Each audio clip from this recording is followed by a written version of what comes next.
ตุจังใดในเมื่อมันเป็นไปแล้วอายมีเมียแล้วก็อยู่แก่ใจ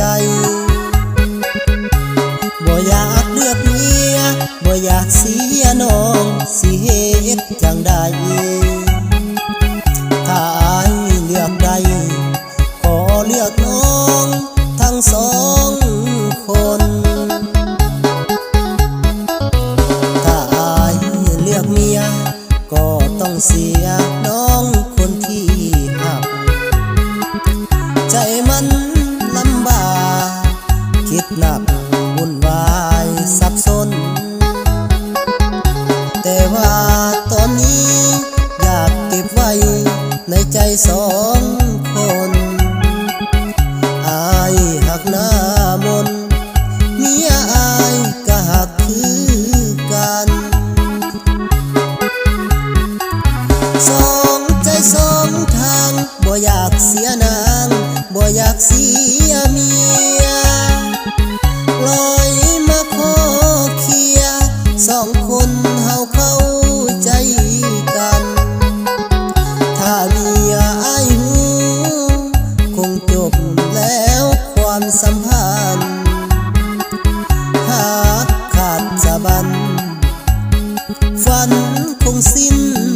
สลายหนีไปไกล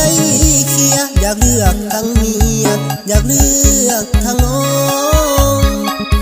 สองคนปองดองเป็นเอื้อยเป็นน้องถ้าเป็นไปได้สิลอยเมียมา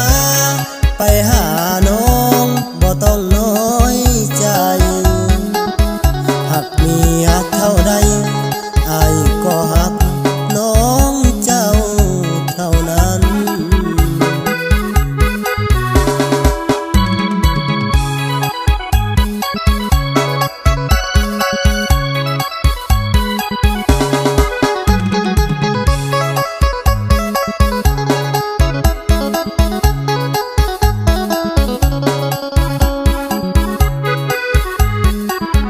สองใจสองทางบ่อยากเสียนางบ่อยากเสียเมียลอยมาขอเคลียร์สองคนเฮาเข้าใจกันถ้าเมียอายหูคงจบแล้วความสัมพันธ์หากขาดจะบั้นฝันคงสิ้นสลายหนีไปไกลเมียอยากเลือกทั้งเมียอยากเลือกทั้งน้อง